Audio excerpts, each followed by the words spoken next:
Selamat sore Romo. Selamat sore teman-teman.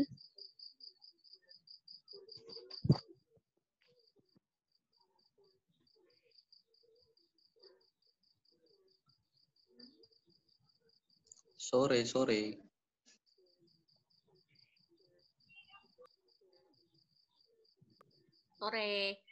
Halo, selamat sore.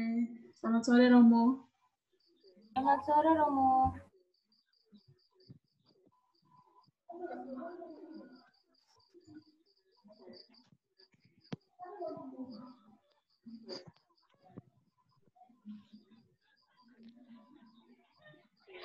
Kelompoknya sudah pada kumpul belum ya? Sudah pada lengkap belum? Belum, Kak. Belum. Oke, ditunggu ya.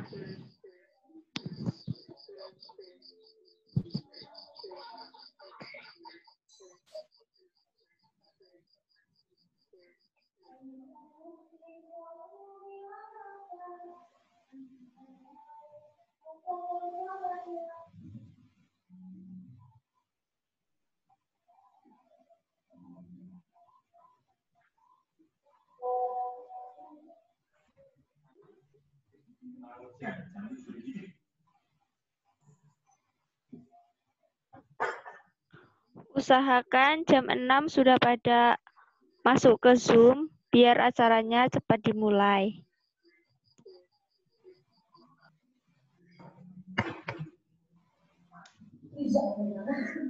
Belum lengkap kok.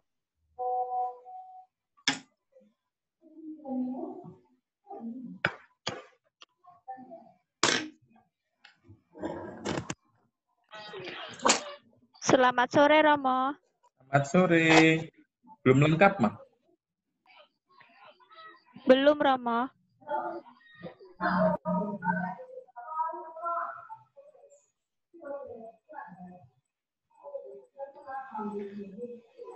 Saya mau izin kamera saya matikan karena jaringannya kurang bagus. Oke, silahkan. Ini baru 13. Harusnya berapa ya harusnya ya?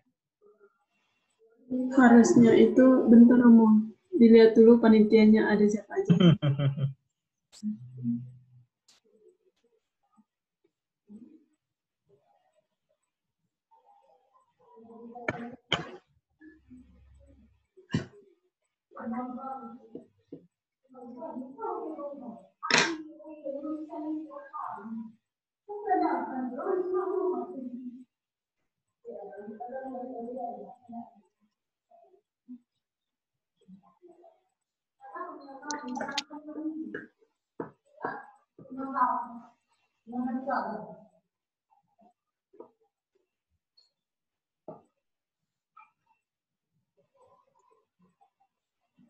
Dua orang lagi, Romo.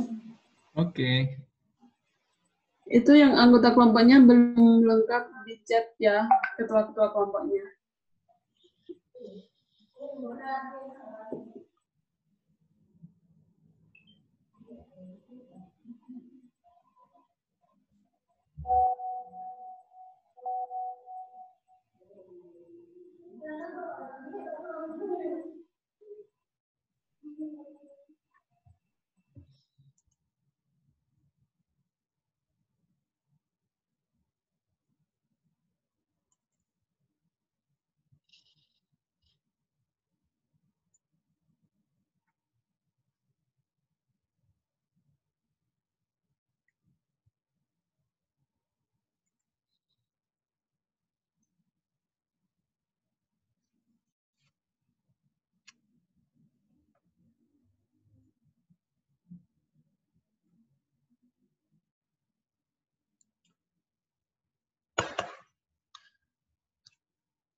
Baik, sekarang kelompoknya Fikri sudah lengkap?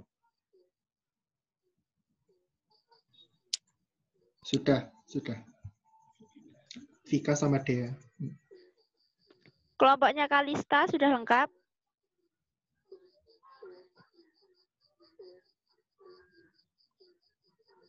Belum, Kak.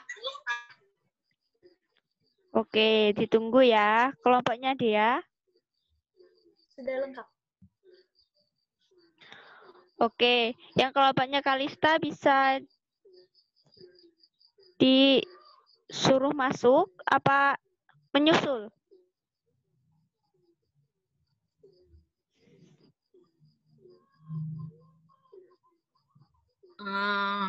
Sejujurnya anggota kelompok kami yang satunya itu sulit dihubungi, Kak.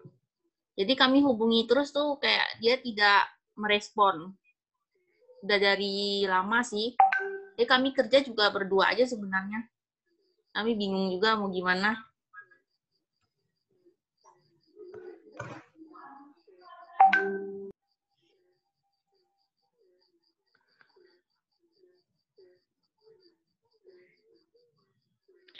Oke, itu ya bisa dikoordinasi atau dibilang gitu.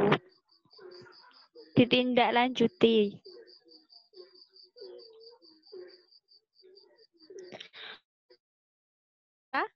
Sudah lengkap? Sudah, Kak. Baik, Romo dan teman-teman, kita bisa mulai acaranya. Saya minta satu orang untuk memimpin doa.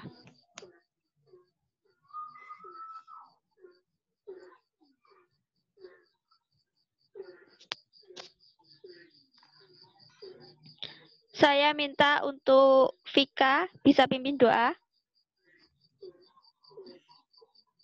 Bisa, Emma. Sebelumnya apa suara saya terdengar ya? Udah Terdengar, Vika. Terdengar. Ya. Baik, sebelumnya teman-teman, sebelum kita mengawali workshop pada sore hari ini, marilah kita siapkan hati untuk berdoa. Saya akan memimpin secara Katolik, yang lain dimohon untuk menyesuaikan. Dalam nama Bapa dan Putra dan Roh Kudus, amin. Allah Bapa di surga, puji syukur kami haturkan ke dalam tangan-Mu ya Bapa, karena Engkau masih memberi kesempatan kepada kami untuk berkumpul, untuk mengikuti workshop ini dengan keadaan sehat. Kiranya turunkan Roh Kudus-Mu ya Bapa, agar workshop pada kali ini dapat berjalan dengan baik, sehingga kami dalam menyusun makalah kami bisa menyelesaikan apa yang menjadi masalah kami. Semua ini kami haturkan dalam tangan-Mu, dengan perantaraan Yesus Kristus, Tuhan dan Juru Selamat kami. Amin. Dalam nama Bapa dan Putra dan Roh Kudus. Amin. Terima kasih, Vika. Sama-sama. Selanjutnya, kita akan konsultasi tentang bab 3 yang kemarin. Kelompoknya Dea bisa konsultasi atau menyampaikan diskusi tentang bab 3. Oke, baik. Terima kasih. Ya. Ini saya coba share screen sebentar ya. Ya. Bisa ya? Bisa toh?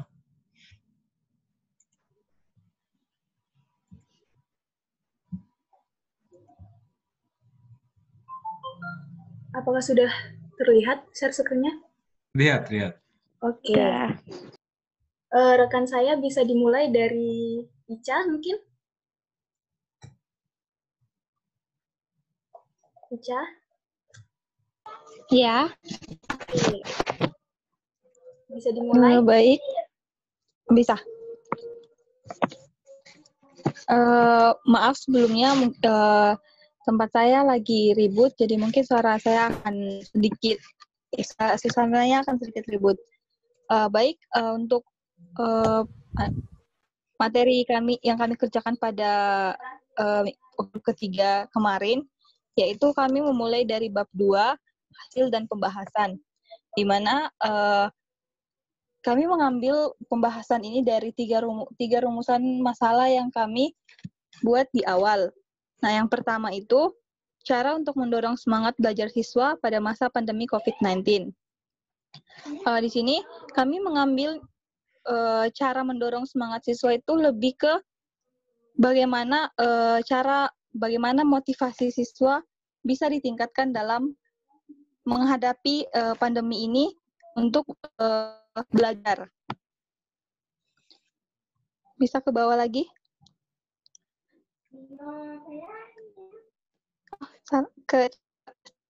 Maaf.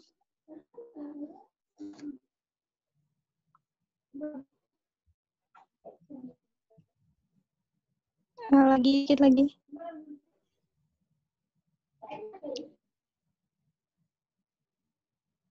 Dikit lagi, Dek. Oke. Di sini kami mengambil kami lebih memfokuskan ke motivasi belajar siswa. Di mana motivasi belajar siswa itu kami mengambil pengertiannya itu sebagai penggerak atau pendorong yang membuat siswa akan tertarik kepada belajar, sehingga akan belajar secara terus-menerus. Motivasi yang rendah dapat menyebabkan rendahnya keberhasilan dan belajar hingga akan membuat prestasi belajar siswa ini jadi rendah. Menurut kami, yang kami masukkan ke dalam sini, motivasi yang rendah itu lemahnya motivasi belajar akan melemahkan prestasi belajar dan melemahnya kegiatan belajar. Ciri-ciri dari peserta didik yang kurang memiliki motivasi belajar yaitu tidak antusias dalam belajar, lebih senang berada di luar kelas atau membolos, rasa cepat bosan, mengantuk, dan pasif. Oleh karena itu, diperlukan pendorong untuk menggerakkan siswa agar semangat belajar sehingga memiliki prestasi belajar. Adapun cara untuk mencapai motivasi belajar siswa yaitu dengan meningkatkan kualitas guru untuk meningkatkan kualitas pembelajaran, memilih metode pembelajaran yang tepat, memaksimalkan fasilitas pembelajaran, melakukan evaluasi pembelajaran, dan memanfaatkan penggunaan media online. Di sini kami lebih memfokuskan kepada bagaimana guru bisa memanfaatkan penggunaan online dengan baik selama masa pandemi ini. Karena dampak dari pandemi COVID-19 itu berpengaruh ke pendidikan. Di mana seperti yang kita ketahui, pendidikan saat ini dilakukan secara online atau daring. Dan tentunya itu merupakan hal yang baru dan susah untuk agak sedikit sulit untuk dilakukan karena semuanya harus dilakukan secara online tanpa harus bertatap muka. Sesuai dengan keputusan Menteri Pendidikan dan Kebudayaan Republik Indonesia terkait Surat Edaran Nomor 4 Tahun 2020 tentang pelaksanaan kebijakan pendidikan dalam darurat penyebaran COVID-19, sehingga dari surat edaran yang dikeluarkan ini diharapkan dalam pendidikan dapat menerapkan media pembelajaran daring. Dari pembelajaran daring ini diharapkan dapat menghasilkan capaian pembelajaran meskipun dilakukan dengan tatap muka, tapi tetap diharapkan capaian pembelajaran itu dapat dicapai dengan baik. Kemudian dari pembelajaran daring ini berbagai aplikasi media pembelajaran sekarang sudah mulai ditemui dan juga tersedia baik dari pemerintah maupun swasta.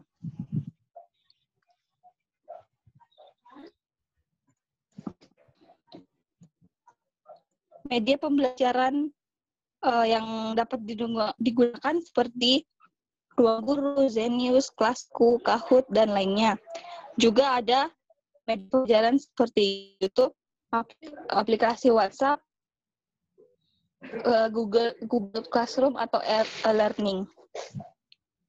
Walaupun dengan jarak yang terbilang jauh, siswa dan guru dapat saling berbagi atau saling dapat belajar menggunakan media pembelajaran online dengan aplikasi-aplikasi yang sudah saya sebutkan tadi.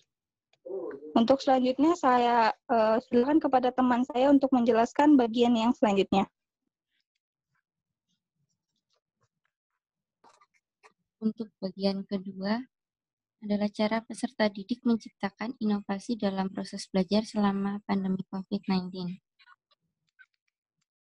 Jadi cara peserta untuk menciptakan motivasi yaitu dengan adanya kemandirian belajar dalam siswa. Untuk merepresentasikan dengan menciptakan model belajar yang dapat membangun inovasi. Salah satunya yaitu dengan cara blended learning. Selain dari kemandirian dalam belajar, dibutuhkan pula fasilitas yang memadai dalam belajar, yaitu alat teknologi seperti telepon dan laptop. Selanjutnya deh.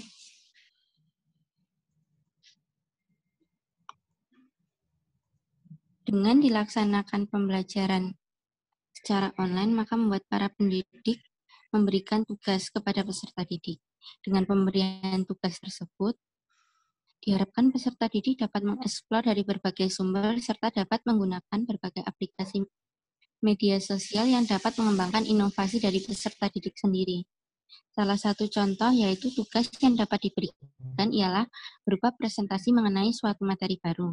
Peserta didik dapat mengeksplor materi dari berbagai macam sumber secara lebih luas, serta membentuk presentasi dari peserta didik dapat dilakukan dengan memanfaatkan media sosial yang dimilikinya, seperti YouTube, TikTok, dan Instagram. Untuk selanjutnya, materi yang ketiga. Oke, yang ketiga ini mengenai media pembelajaran yang digunakan. Di sini kita menggunakan 3 aplikasi, yaitu aplikasi TikTok, Instagram, dan YouTube.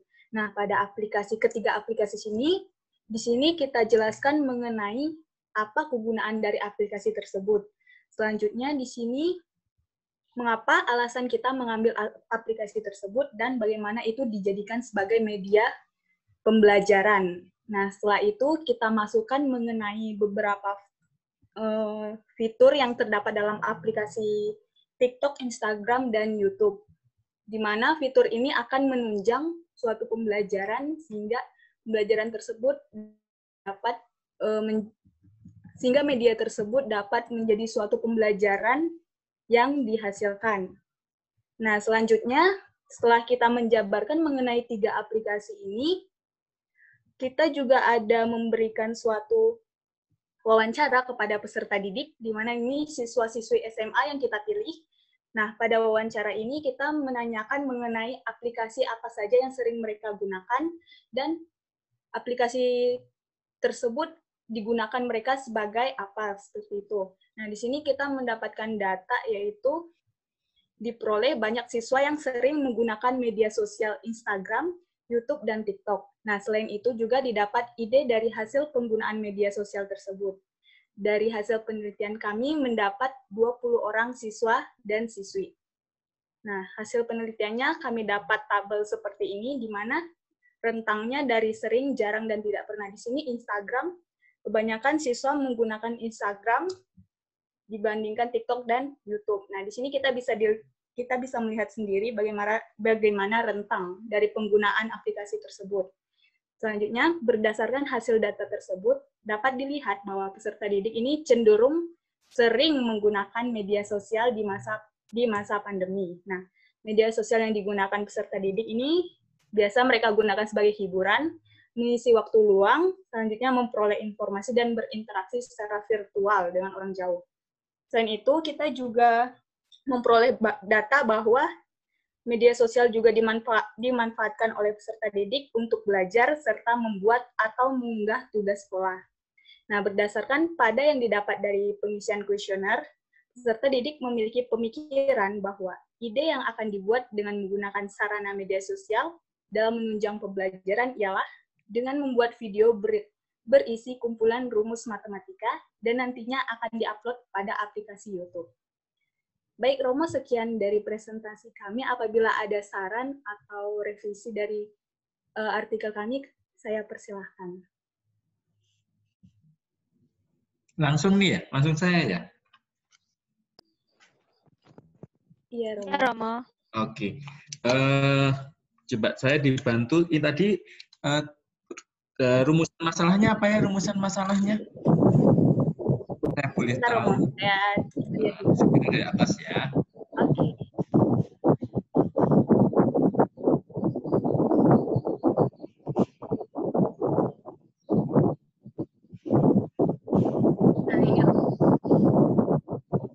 Bagaimana mendorong belajar siswa pada masa pandemi COVID-19.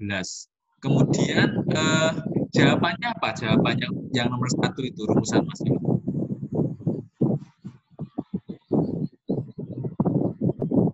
Ica bisa bantu untuk menjawab bagian yang pertama.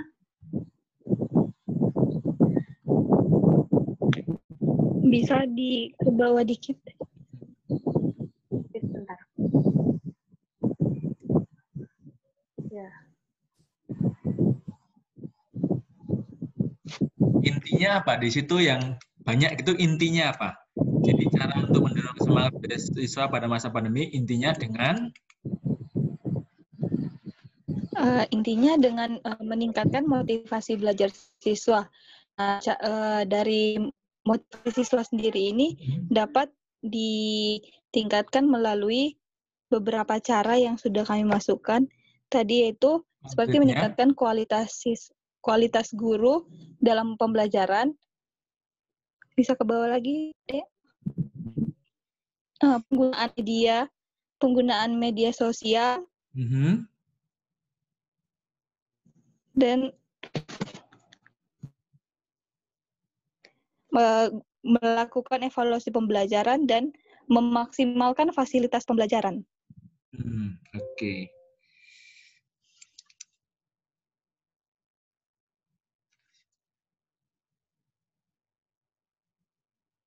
Itu M-nya besar ya, itu ya, memilih metode itu M-nya kecil toh.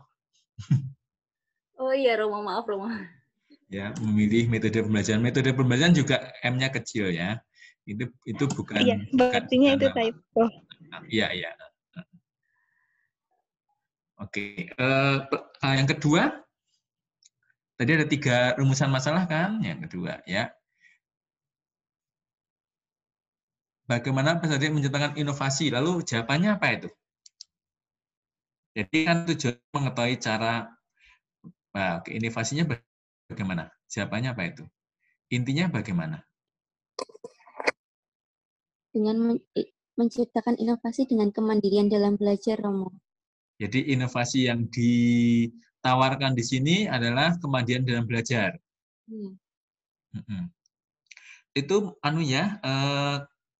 yang berbahasa Inggris nanti dibikin miring ya. Dan itu saya kira itu kutipan langsung. Kalau kutipan langsung ini sepertinya setelah bahwa self-regulated learners have the cognitive and metacognitive abilities as well as, itu kan kutipan langsung itu. Kelihatan. Nah, yang mulai S-nya kecil karena itu bukan awal kalimat, tetapi dibikin kasih tanda petik, kemudian itu kutipan langsung. Ya. Kemudian sampai ke link, oke, lalu nanti miring ya, karena berbahasa Inggris, bahasa asing. Miringnya hanya yang ini, miringnya hanya yang mulai S sampai mulai titik. Oke, iya.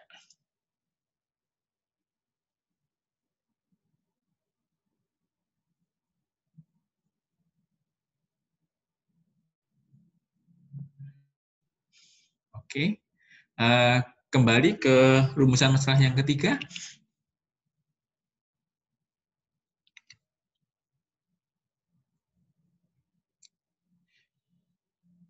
Seperti apa media yang harusnya digunakan oleh pendidik? Nah, jawabannya apa? Jawaban yang ditawarkan oleh penulis apa? Tadi ada 3 kan? Ya, ada 3, Romo. Ini kita menggunakan TikTok, Instagram, dan YouTube. Nah, di sini kita jabarkan lagi alasan kita mengenai apa sih, mengapa kita mengambil aplikasi tersebut. Nah, di sini sudah ada alasan bahwa aplikasi tersebut dapat digunakan sebagai media pembelajaran, dapat menunjang media pembelajaran. Nah, selain alasan itu, kita juga memasukkan berbagai fitur yang dapat menunjang media pembelajaran tersebut. Nah, fiturnya salah satunya ini pada aplikasi TikTok dan Instagram serta YouTube. Oke. Gitu. Oke. Ya. Jadi secara isi itu udah hampir selesai ya, secara isi ya. Ya. Tinggal mungkin di poles sana poles sini masih ada, saya masih melihat beberapa tipe. Misalnya tadi di sekitar tabel 2 tadi ada kata sering, hanya ada pakai serin, lalu sosial kurang L itu masih, lalu ada equivalent, ya oke. Lalu ada di upload, tadi ada juga saya lihat kata di upload itu mungkin sebagian diganti dengan kata diunggah karena sudah ada padanya dalam bahasa Indonesia kan yang sudah dikenal oleh kalayak. Nah, saya kira dari segi isi ya sudah kelihatan matang ya, lepas dari apakah yang ditawarkan itu nanti disetujui oleh pembaca atau tidak itu urusan lain ya. Tapi kan sebagai penulis, sebagai peneliti dan ini membuat ini sudah kurang lebih oke. Tinggal nanti dipoles sana sini, entah tipe, entah mungkin coba agak tadi naik sedikit. Ya, naik lagi. Oke, stop. Nah, ini kan begini, ya. Ini kan ada 3 media pembelajaran yang digunakan, gitu kan? Lalu ada A, aplikasi TikTok sebagai media pembelajaran. Nah, antara 3 dan A itu alangkah baiknya, dan saya kira kalau saya selalu ya akan meminta untuk ada kalimat di situ. Mengapa kok lalu muncul A itu? Oh iya, Romo, ya. Jadi ada sebuah misalnya berkenan dengan media pembelajaran yang digunakan. Nah, kemudian ada 3 aplikasi yang bisa dipergunakan dalam media pembelajaran misalnya, yaitu sebagai berikut titik kan, lalu ada A, ada B, ada C. Ya, jadi ini kan seolah-olah kok ada judul, kemudian ada judul lagi itu diberi kalimat yang mengantara. Ya, itu. Saya kira itu yang. Jadi ini salah satu polesan saja. Nah, mungkin itu dulu dari saya komentarnya. Tapi nanti tetap akan saya lihat lagi sebelum di submit ya. Akan saya lihat lebih detail lagi mengenai typo, mengenai mungkin kalimat, pengkalimatan. Ini kan masih dalam proses. Begitu. Terima kasih. Terima kasih banyak. Oke, ya silahkan supaya waktunya bisa untuk yang lain. Baik, kelompok berikutnya. Terima kasih, Romo. Sama-sama, Emma. Selanjutnya kelompoknya Mate ya. Baik, Kak. Ini masih masih AI. GT. GT. Oke. Ya, silakan.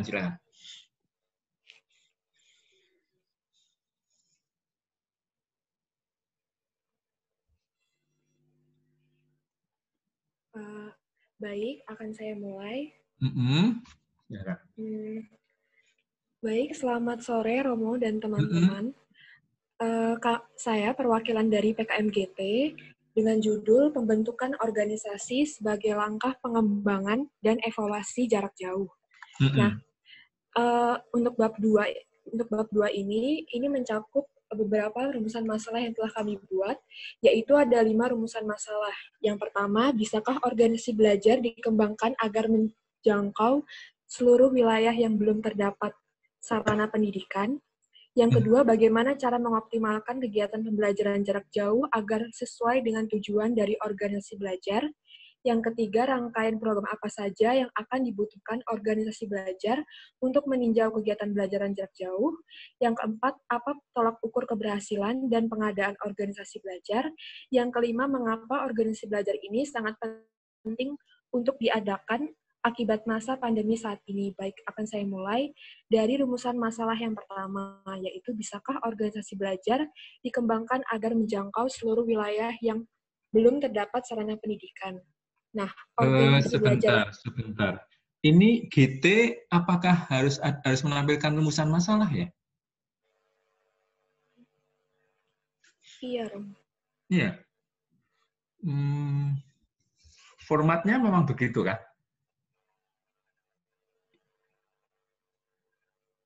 Formatnya.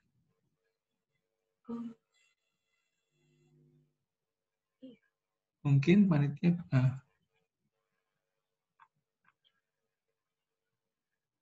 format penulisannya yang bab 2 memang gagasan. Oh, bab 1 pendahuluan. Ya. Iya, Rom. Oke. Oke, ya silakan teruskan. Teruskan. Ya. Untuk yang pertama, organisasi belajar yang akan kami buat ini akan bisa dikembangkan akan bisa menjangkau seluruh wilayah yang belum terdapat sarana pendidikan. Dikarenakan organisasi belajar yang akan kami buat ini menggunakan metode pembelajaran jarak jauh secara daring, yang dapat membuat siswa merasa lebih santai dan senang karena tidak terdesak oleh waktu. Siswa juga merasa punya lebih banyak waktu di rumah bersama dengan keluarga dan bisa mengerjakan kapan saja dan di mana saja pada waktu senggang. Kemudian bisa ke bawah.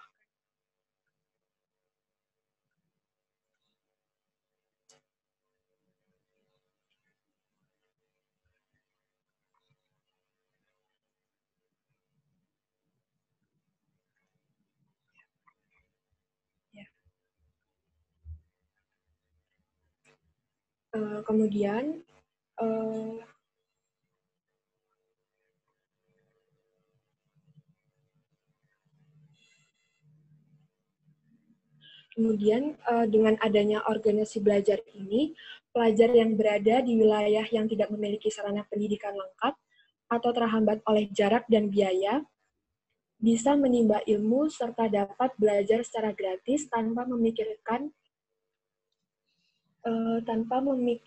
biaya yang akan dikeluarkan. Hal ini dapat dikembangkan oleh organisasi belajar dengan memberikan video pembelajaran kepada setiap pelajar melalui kepala desa atau pemimpin dari wilayah tersebut. Kemudian, melalui video pembelajaran tersebut, pelajar tidak akan kesulitan lagi untuk memperoleh ilmu, dikarenakan video pembelajaran ini bisa dilihat kapan saja dan di mana saja. Kemudian, untuk rumusan masalah yang kedua, bagaimana cara mengoptimalkan kegiatan pembelajaran jarak jauh agar sesuai dengan tujuan dari organisasi belajar?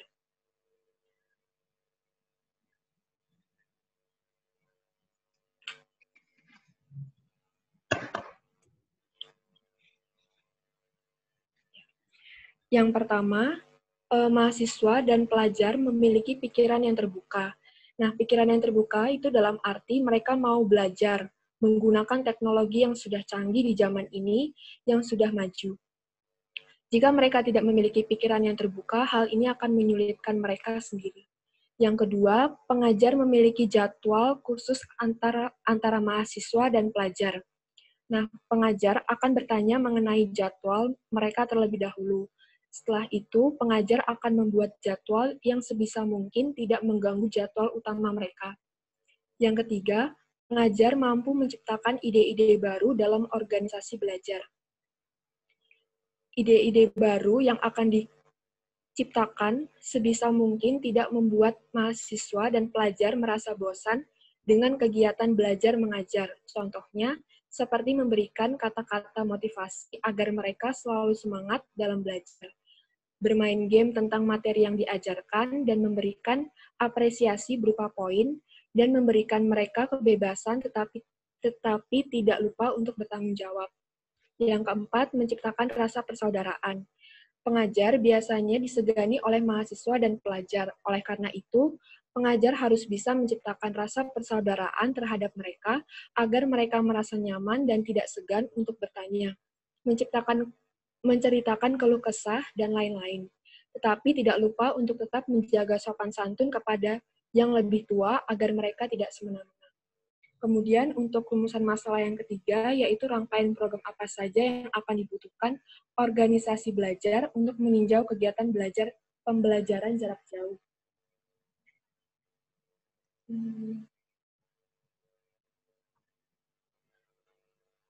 Nah, programnya itu, organisasi belajar akan memanfaatkan beberapa program seperti untuk berbagi konten pendidikan dan juga membuka ruang untuk berkeluh kesah serta diskusi pelajaran antar sesama siswa dan mahasiswa untuk meninjau kegiatan belajar jarak jauh. Organisasi belajar ini juga berisi serangkaian program, di mana program ini nantinya akan menjadi tempat untuk membantu serta menampung keluh kesah maupun acara sharing belajar bersama dengan para pelajar dan mahasiswa. Dikarenakan saat ini banyak pelajar dan mahasiswa lebih aktif menggunakan media sosial berupa Twitter, Instagram, dan TikTok. Beberapa pelajar dan mahasiswa mulai berkreasi dengan membuat postingan berisi berbagai macam konten yang berbau pendidikan. Untuk ini, organisasi belajar akan membuat akun media sosial dari salah satu platform sosial media, yaitu Twitter. Alasan kami memilih Twitter karena di sana bisa mencakup semua sarana, baik berupa media, foto, video, dan live, serta fitur utama yang kita anggap lebih unggul untuk konten pendidikan. Nah, melalui Twitter juga, kita dapat post suatu thread di mana rangkaian materi yang akan kita upload tidak akan berantakan dan dapat mudah diakses. Kita juga bisa melakukan diskusi di akhir thread atau dengan membuka thread baru khusus untuk diskusi. Akun ini akan kita jadikan program sarana untuk meninjau kegiatan belajar jarak jauh, serta yang akan memegang akun tersebut adalah admin yang telah bergabung dalam organisasi belajar ini. Akan ada 3 orang yang memegang satu akun, di mana orang yang memegang akun dapat memberi akses jika ada para guru maupun dosen yang ingin membantu atau berbagi ilmu pengetahuan. Dan untuk mempermudah admin, jika ada masukan dari para pelajar atau mahasiswa, akan digunakan auto-replay bot agar admin bisa menyaring pesan yang masuk. Kemudian, untuk rumusan masalah yang keempat, apa tolak ukur keberhasilan dari pengadaan organisasi belajar jarak jauh? Nah, tolak ukur keberhasilan pembelajaran jarak jauh itu ialah suatu organisasi dapat dikatakan berhasil atau tidak dalam mencapai baik sangat ditentukan seluruh anggota yang ada dalam organisasi belajar tersebut. Selain para anggotanya, tolak ukur keberhasilan ini juga dapat dilihat dari pemimpinnya. Semakin tepat gaya kepemimpinan berkompeten yang diterapkan dan didukung oleh suatu organisasi, maka akan berpengaruh terhadap tujuan organisasi yang telah diterapkan. Selain itu, keberhasilan berlangsungnya suatu kegiatan organisasi belajar ini dapat dilihat pula melalui adanya komunikasi antar setiap anggota dalam suatu organisasi belajar tersebut. Kemudian untuk yang kelima, mengapa organisasi belajar ini sangat penting untuk diadakan akibat masa pandemi saat ini? Bisa di atas.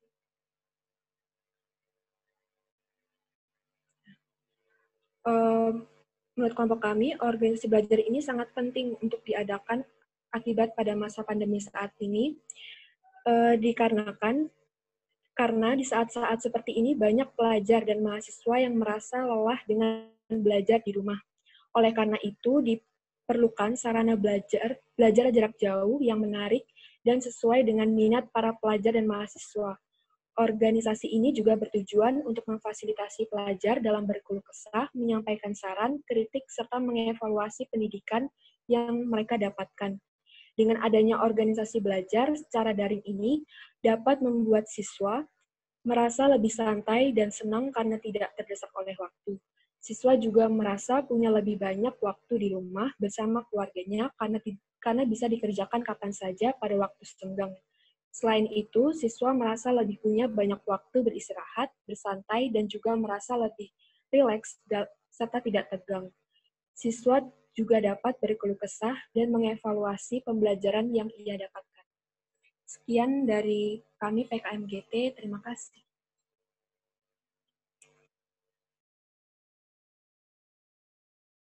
Ya, terima kasih untuk presentasinya. Oh, oke. Saya sambil melihat apa?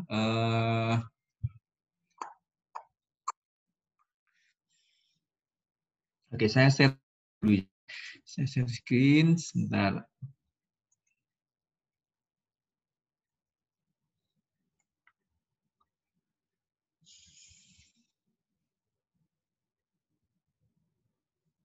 Ini yang saya share apa ini? Yang tambah apa di situ? Kesimpulan daftar pustaka seperti itu. Oh ini, oke, ya, oke, terima kasih. Ya, saya juga tadi, tadi sambil lihat-lihat gitu. Saya kira perlu diperhatikan ini sistematika penulisan. Ini untuk begini ya, untuk apa? Seperti ini, itu hal-hal ini yang namanya format itu sangat vital. Betul. Itu kalau tidak memenuhi ini begitu, itu biasanya nggak akan dilihat isinya, langsung dimasukkan ya, langsung ya, tidak dianggap tidak layak. Maka mohon nanti dicermati lagi ya, ini sistematika penulisan. Ini, jadi ada ini semua ini format penulisan ini mohon untuk diperhatikan sekali. Jadi ini dibaca lagi, judulnya bagaimana, maksimal 20 kata, tidak boleh ada akronim, atau singkatan tidak bagus, dan sebagainya. Lalu ada pendahuluan, isinya apa, gagasan itu isinya apa. Jadi ada gagasan itu di sini sudah diatur kok, ada kondisi terkini, ya bagaimana, solusi yang pernah diterapkan itu seperti apa, lalu seberapa jauh kondisi yang penulis ini ingin memperbarui, lalu pihak-pihak mana yang perlu dipertimbangkan akan membantu, lalu langkah strategi apa yang perlu dilakukan untuk mengimplementasikan. Lalu itu baru kemudian kesimpulan, daftar pustaka dan lampiran. Ya, itu nanti cara penulisan daftar pustaka pun kalau nggak salah sudah ada caranya ini. Ini caranya. Ya, jadi mohon diperhatikan dari segi format, karena ini sangat penting.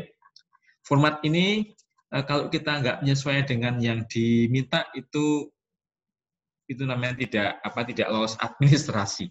Jadi isinya oke, gitu sebagai gagasan, cuma harus menyesuaikan dengan ini, topik-topik ini. Jadi tadi misalnya contoh tadi kan itu tentang organisasi belajar gitu kan. Nah, kondisi terkini bagaimana ya, berkaitan dengan ini, lalu solusi yang pernah diterapkan apa untuk menyelesaikan masalah yang sedang didiskusikan atau dibicarakan, yaitu misalnya kebosanan belajar, lalu susahnya pendidikan untuk di daerah-daerah yang jauh, lalu pandemi COVID, lalu solusi yang pernah diterapkan apa? Yang sampai saat ini misalnya sekolah sudah mulai jarak jauh, juga perguruan tinggi jarak jauh, tetapi menurut peneliti atau pencetus ya, namanya menurut pencetus gagasan itu belum cukup solusi itu. Nyatanya mahasiswa masih bosan. Nah, ini perlu ada pembaruan. Pembaruannya itu apa? Pengembangannya itu apa? Kemudian siapa pihak-pihak yang bisa dilibatkan? Entah untuk membantu atau yang memiliki peran dan kontribusi yang lain ya. Lalu ada langkah-langkah strategis apa yang harus dilakukan. Jadi saran saya dan saya kira saya meminta untuk mengikuti struktur ini yang sudah ada dalam pedoman. Demikian juga yang tadi ini agak turun ke bawah. Ini kan artikel ilmiah.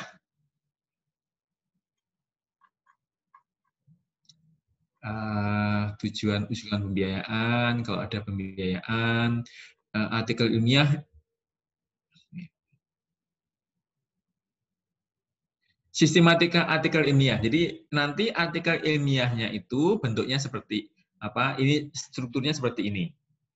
Judul PKN tidak boleh menggunakan ini sama, lalu ada judul, ada nama penulis, ada abstrak, dan dalam bahasa Indonesia dan bahasa Inggris. Ya, memang ada dua. Lalu ada pendahuluan, ada tujuan. Jadi memang tidak, tadi saya melihat ada rumusan masalah tadi ya. Nah, saya kira itu tidak ada di sini. Ya. Oh ini ya, latar belakang rumusan masalah ada di sini ya. Tujuan kegiatan ini semua ada. Jadi sorry tadi saya salah, belum lihat. Kemudian nanti ada metode, ada hasil pembahasan dan ada kesimpulan. Nah, metodenya tadi saya nggak tahu apakah tadi itu sudah ini ya. Metode penelitiannya apa? Ini memang sebuah struktur yang umum sebuah artikel ilmiah. Ya, itu akan seperti itu dan ini memang harus diikuti. Tadi yang AE tadi ya. Baik, oke. Kembali ke saudara kita tadi yang GT, gagasan tertulis. Nah, saya kira sebagai ide, gagasan sudah kurang lebih ada terbentuk ya. Cuma saya masih memiliki catatan nanti untuk penyajiannya. Itu kalau dengan urusan pemerintah begini, itu memang harus seperti yang diminta formatnya. Jadi format itu mereka sangat ketat dengan format. Kalau formatnya sudah tidak sesuai dengan yang diminta, biasanya mereka tidak akan melihat yang lain-lain. Itu sebagai screening awal itu format. Maka kita harus mengikuti format, lalu setelah formatnya oke, nah di setiap poin-poinnya itu kita punya gagasan yang memang sungguh bisa ditawarkan kepada pembaca. Nah, saya kira itu dari catatan saya untuk kelompok yang tadi gagasan tertulis. Dilihat lagi pedomannya, ini bukunya ini ya. Nanti mungkin bisa dilihat lagi, lalu diikuti langkah-langkahnya ini. Poin-poin ini harus diikuti, tidak bisa tidak. Kalau memang mau dilirik oleh juri. Itu karena akan ada satu juri itu akan bisa mungkin melihat 1000 ya, dan dia akan kalau ada ini nggak sesuai lalu masuk singkirkan, lalu setelah ada yang sesuai formatnya kemudian oke, ya ini bisa, lalu kemudian dilihat lebih dalam gagasannya bagaimana. Jadi itu saya sharekan kepada Anda bagaimana Dewan Juri itu akan menilai karya Anda. Nah, kita harus juga memahami itu ya, jangan sampai hanya fokus kepada gagasan saya baik, tapi kalau penyajiannya tidak seperti yang diinginkan oleh yang meminta panitia, itu kita gagasan Anda nggak akan diperhatikan. Saya kira itu dari saya, komentar saya. Baik kalau ditata ulang lagi, terutama kalau gagasan tertulis itu ini sudah ada anunya. GT itu sudah ada format-formatnya, poin-poinnya. Nah, tinggal nanti yang tadi itu disesuaikan, masuk ke sini, masuk ke sini, masuk ke sini, masuk ke sini. Ya, bagaimana kondisi terkini ya dari bacaan, dari pengamatan, lalu solusi yang pernah ada bagaimana, entah oleh siapa, entah pemerintah, oleh kementerian, oleh sekolah, oleh apa gitu ya. Lalu seberapa jauh solusi itu sudah oke atau belum, maka perlu ada pembaruan, mengapa, ya perlu ada pengembangan, mengapa, ya, itu diterangkan. Lalu mulai pihak-pihak mana yang diharapkan membantu ya, dalam pengembangan untuk mewujudkan gagasan yang tadi dicetuskan oleh kelompok, lalu bagaimana langkah-langkah strategis yang harus dilakukan supaya gagasan ini menjadi terwujud. Oke, begitu ya kelompok ya, mohon disesuaikan dengan itu. Sebenarnya sudah ada, cuma itu nanti harus ditata ulang gitu. Ditata ulang sehingga format paragrafnya itu sesuai dengan ini. Bahkan kadang-kadang Anda silakan untuk mengintip gagasan tertulis yang ada yang sudah lolos PIMNAS gitu. Ini persis pakai ini. Sub judulnya juga seperti itu. Ya, nggak apa-apa. Gitu ya. Oke, itu catatan dari saya. Silahkan mungkin terima kasih. Silahkan nanti dilanjutkan.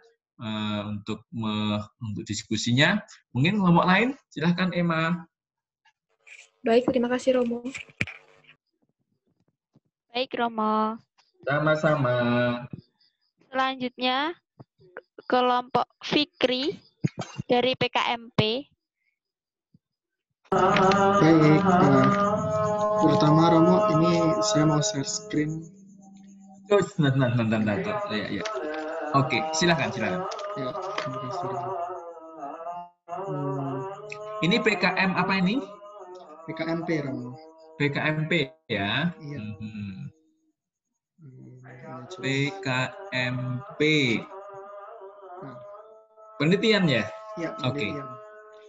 Nah, baiklah, pertama kami ingin menyinggung tentang bab 2 yang berisi tentang tinjauan pustaka pada. Betul. Yang pertama itu ada kajian teori. Nah, di sini kajian teorinya itu kami menyinggung tentang hakikat pembelajaran. Oke. Hakikat pembelajarannya itu ada definisi pembelajaran. Ya, oke. Metode Tujuan, metode, ya, baik. Terus, poin kedua, minat.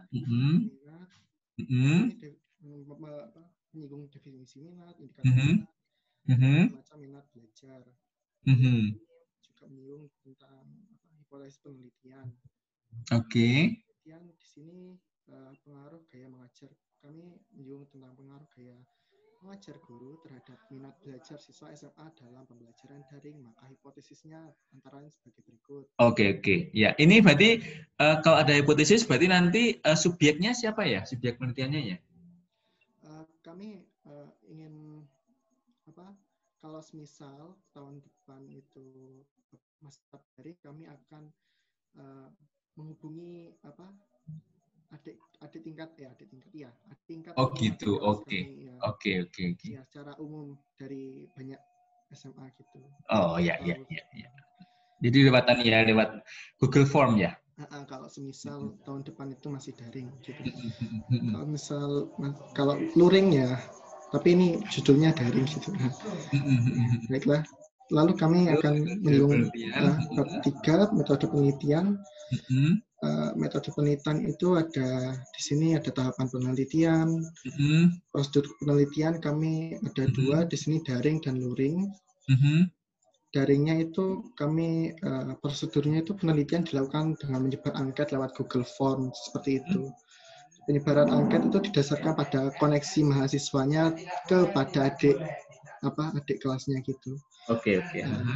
Kalau semisal luring, penelitian dilakukan dengan meminta perizinan dengan sekolah terdekat.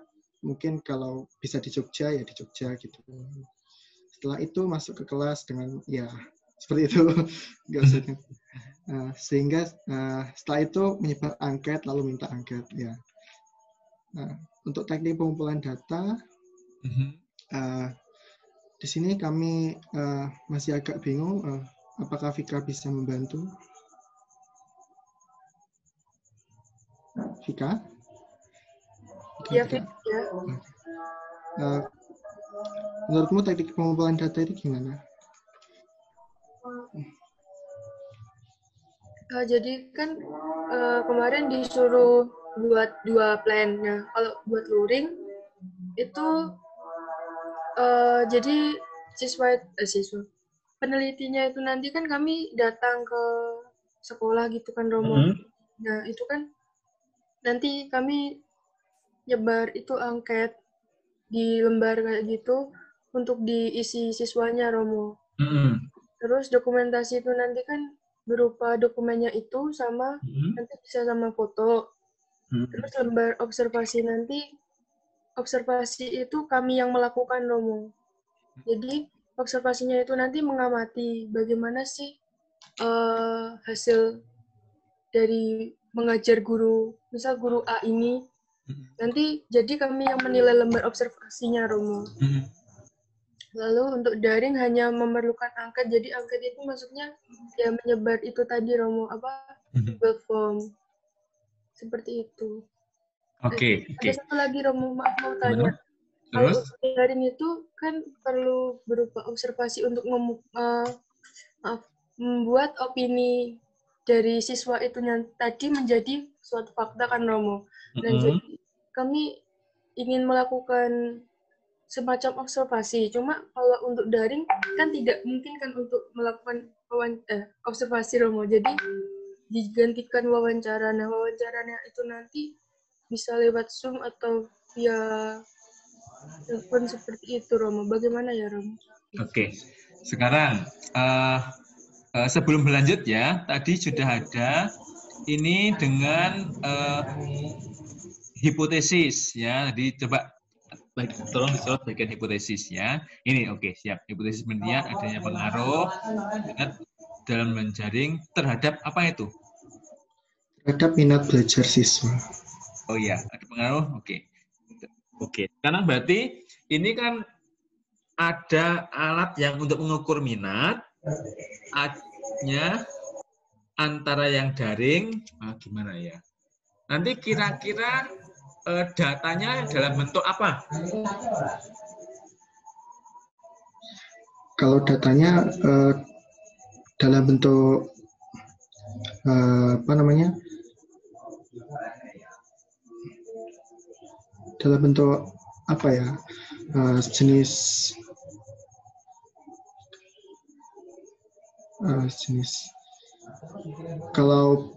kalau kami kan itu angket ya, Romo, itu kami bisa apa namanya, kayak mencantumkan pertanyaan-pertanyaan yang apa, setuju tidak setuju atau apa ya, kayak bisa kalau diberi nilai 1 sampai 5, kalau nilai 1 itu seperti tidak setuju atau tidak suka, seperti itu, Romo. Jadi datanya bisa berbentuk apa ya? Nah, ini yang harus jelas adalah nanti kira-kira ini juga nanti berguna kalau nanti membuat skripsi ya. Jadi ketika kita membuat desain penelitian, ini kan kita kan sedang kelompok kan tim kan sedang membuat desain sebuah penelitian. Lalu ada hipotesisnya. Lalu saya mau tanya sekarang nanti datanya kira-kira bentuk apa nih? Konkretnya itu. Konkretnya dalam bentuk apa, kemudian nanti setelah dapat bentuk itu mau diapakan. Dan berarti yang jangan hanya dianalisis ya, tidak, tapi maksudnya mau dicari rata-ratanya, mau dicari apa, masukkan ke dalam komputer dalam bentuk ini, itu jadi sudah harus punya gambaran yang kurang lebih jelas. Bahkan jika perlu, jika saat ini saya beri data namanya data bohong-bohongan, itu sudah bisa menghitung. Ya, gitu. Nah, itu yang penting untuk diketahui oleh kelompok untuk ketika akan membuat sebuah penelitian. Tadi yang bab 2 sudah oke. Ya, sudah ada keterangan. Memang harus perlu dipoles sana sini ya. Tapi sebagai bentuk sudah ada bentuk. Cuma yang masih belum mengental ya jelas adalah mengenai hipotesis penelitian dan juga metodologi penelitian. Penelitian itu ada beberapa jenis ya, tapi secara garis besar ada yang disebut dengan penelitian kuantitatif ya, ada dengan penghitungan. Nah, itu harus ada yang namanya hipotesis. Jadi ada pengaruh antara minat. Jadi kalau ada pengaruh itu harus ada dua hal. Misalnya ada pengaruh antara minat belajar dan misalnya metode pembelajaran. Misalnya itu. Jadi ada dua, atau ada pengaruh antara, jadi kalau ini untuk sekarang untuk mungkin makanan aja yang paling gampang. Ada pengaruh antara misalnya kalau makanan ya itu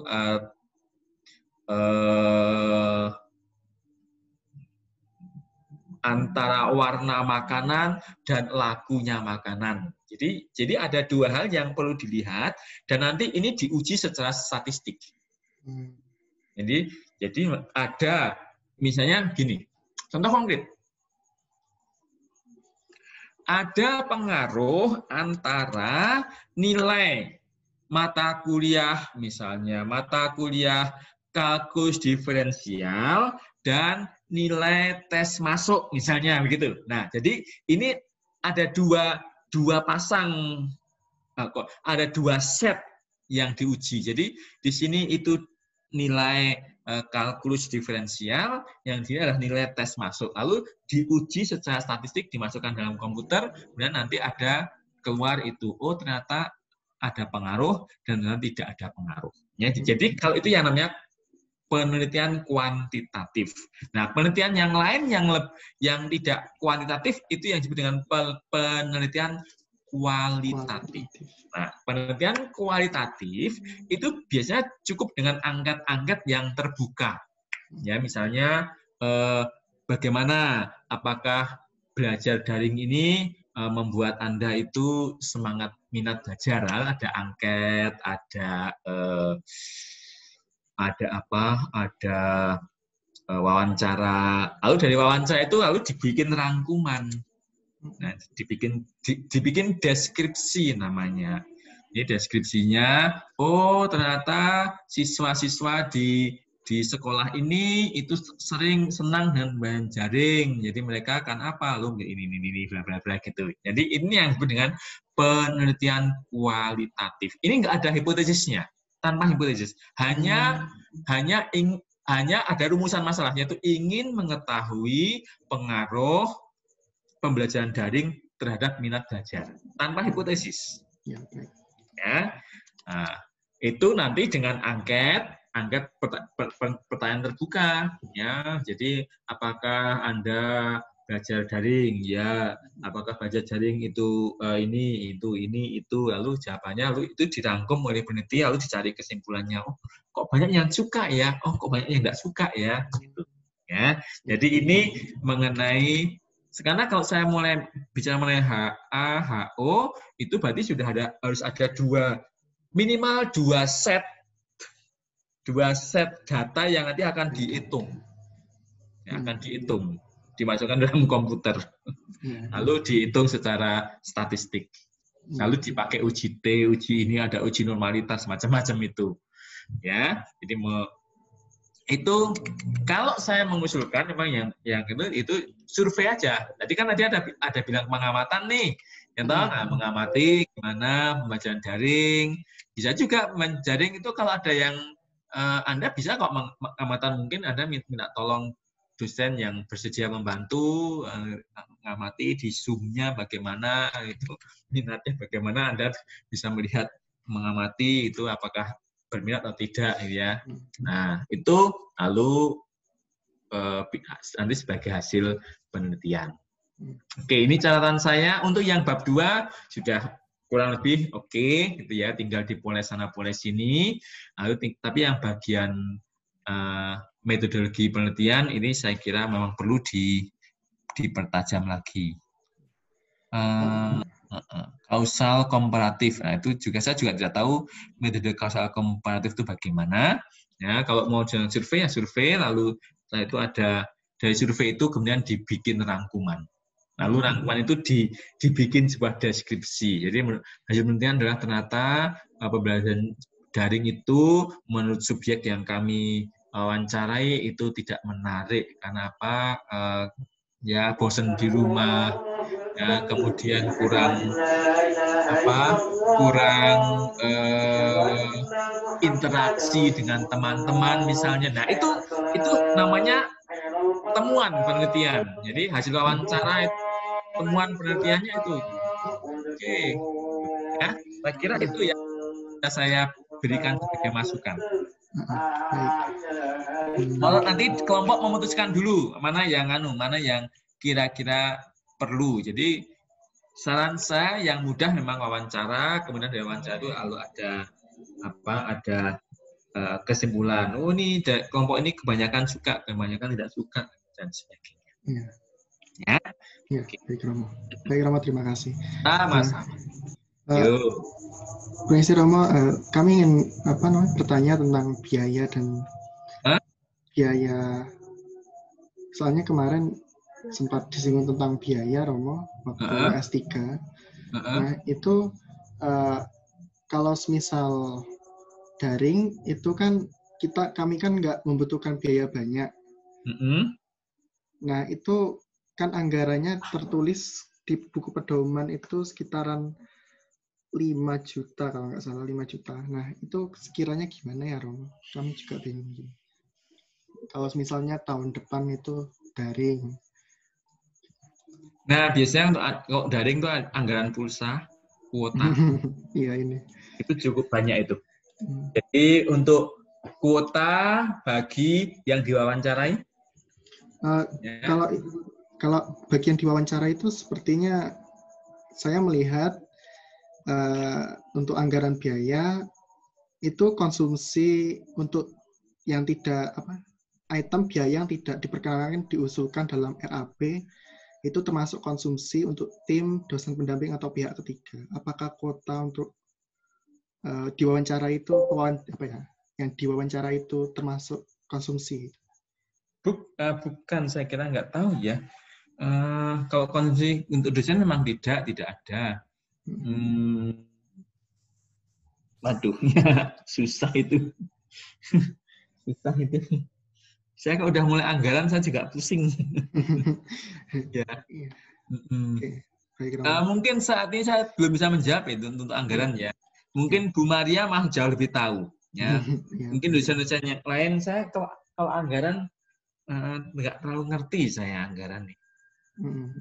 Iya. Karena kan 5 juta kan harus kurang lebih kan mendekati itu kan proposalnya. Jangan sampai terlalu jauh di bawah, enggak juga nanti juga akan dianggap tidak baik juga. Misalnya mengundang pembicara untuk atau enggak tahu ya, saya enggak tahu untuk apa lagi. Oke. Saya kira saya belum bisa memberikan jawaban, mohon maaf. Oke, mungkin nanti Fikri terima kasih. Oke, yuk silahkan. Baik, silahkan kelompok yang lain. Terima kasih Romo. Mari.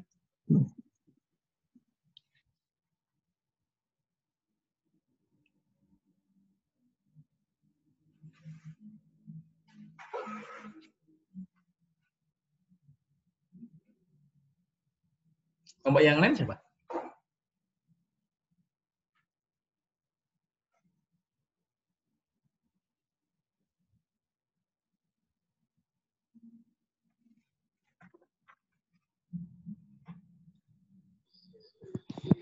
Kelompok selanjutnya, kelompoknya Kalista dari PKM AI. AI juga ya, oke, AI. Ya, baik. Selamat malam Romo dan juga teman-teman. Silakan Kalista. Ya, saya share screen dulu.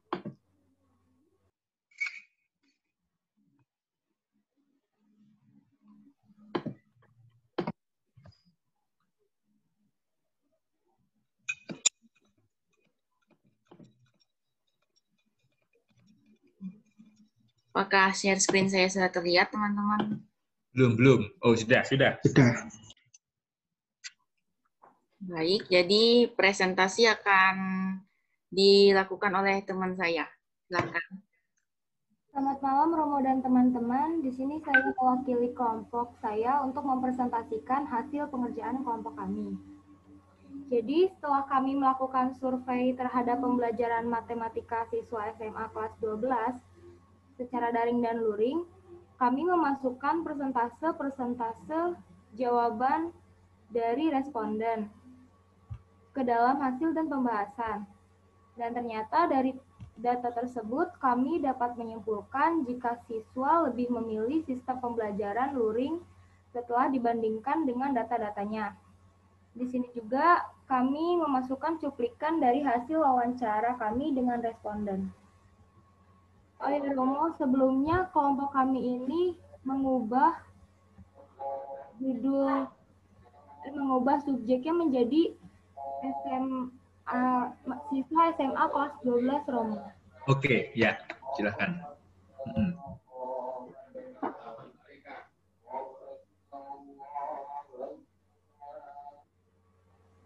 Sudah Romo.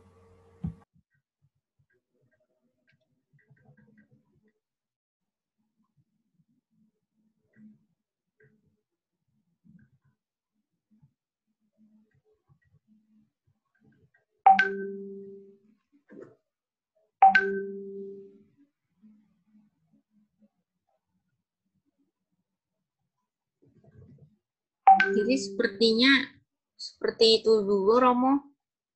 Jadi kurang lebih kami masukkan persentase itu, lalu dari persentase yang kami dapatkan, kami dapat menyimpulkan kalau hasil perbandingannya itu lebih banyak yang memilih metode luring. Lebih suka luring ya? Iya, dari semuanya kelihatan persentasenya lebih besar di metode luring. Oke. Itu dulu? Iya. Ya, ini kelompoknya apa tadi namanya? Kalista ya. Namanya Kalista ini sudah punya hasil penelitian malahan ya. Jadi sudah ada, cuma mungkin nanti perlu bagaimana itu diramu ya. Jadi hasil masakannya sudah ada, bahan dasarnya sudah ada, cuma bagaimana itu nanti diramu. Nah, ini bagian peramuan ini juga sangat vital.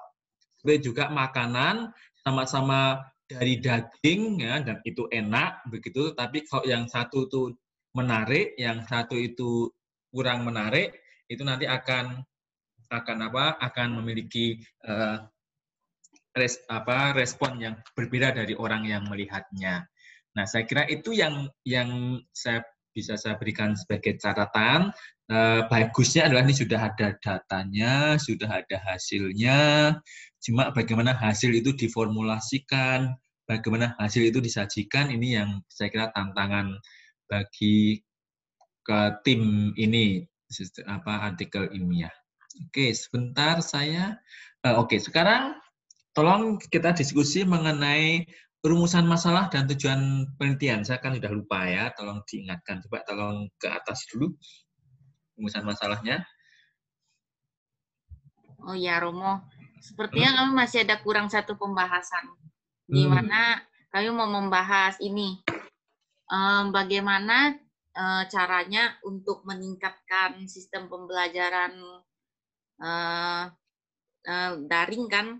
Setelah kami membandingkan itu, sistem pembelajarannya kan lebih tinggi yang tingkat luring kan.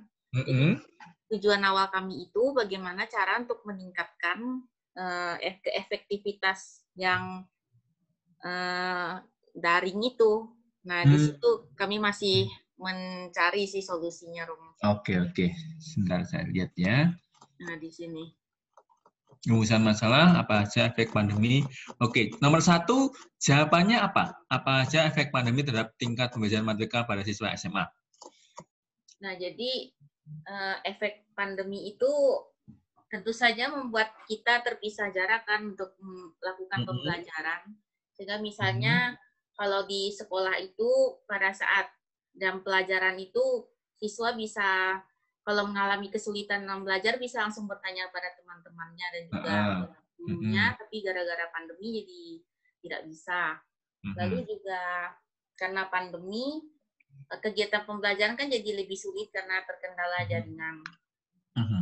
Nah, kurang lebih itu, Romo. Itu semua yang nomor 1 udah tertulis ya? Sudah? Sudah. Oke. Ya, saya juga ingin ringkasnya bagaimana.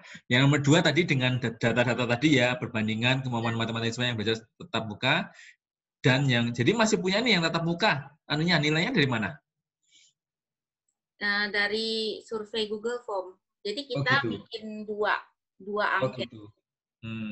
Satunya yang isi yang siswa kelas 12 yang melakukan pembelajaran matematika secara daring sekarang ini, dengan kami yang mengisi yang sudah pernah mengikuti pembelajaran matematika secara daring. Oke. Itu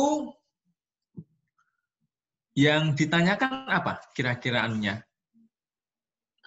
Pertanyaannya itu tadi kan sebagian sudah kami masukin dalam data, tetapi ada beberapa juga yang kami masukkan dalam lampiran saja begitu, supaya yang intinya tidak terlalu banyak. Kalau yang intinya itu kami ngambil pertanyaannya ada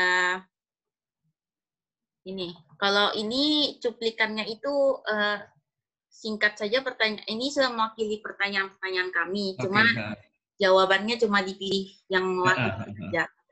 Karena saya ingin tahu apa yang ditanyakan saja gitu kan. Iya, Romo. Ada pengalaman dan juga apakah Anda paham dengan konsep dan materi. Lalu apakah mengalami kesulitan saat mengerjakan tugas-tugas matematika? Lalu apakah meminta bantuan dari guru saat mengalami kesulitan itu mudah atau susah? Lalu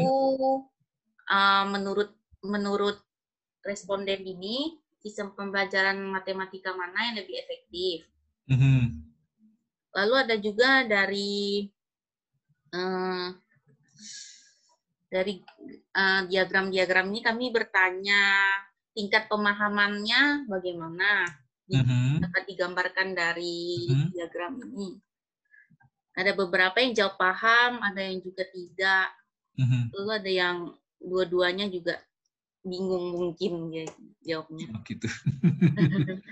Ya. Lalu kami juga tanya perkembangan nilainya gimana, memuaskan atau tidak. Oke. Ya baru itu sih Romo yang kami tanyakan. Ya. Karena kan tadi kan kemampuan matematika gitu kan. Padahal istilah kemampuan matematika itu kan sangat luas maknanya. Jadi apakah yang dimaksud adalah minat, apakah yang dimaksud motivasi belajar gitu kan. Itu tadi saya membaca rumusan masalah tadi kan ada kata kemampuan matematika. Maka saya tanya ini sebenarnya yang ditanyakan di angket itu apa?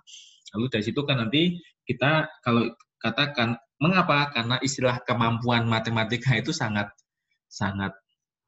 luas. Bisa saja itu kemampuan berpikir kritis, bisa juga kemampuan untuk penyelesaian masalah, ya, problem solving. Jadi ada soal, lalu ada kemampuan matematikanya bagaimana. Ya, itu yang tadi mengapa saya bertanya. Jadi yang ketiga belum ya, anunya ya, usulannya ya. Ya, Romo, masih dipikirkan. Oke, masih dipikirkan. Baik, untuk yang PKMAI, saya juga melihat-lihat.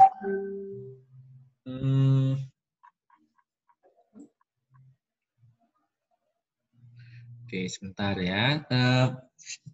Bisa saya share screen? Ya.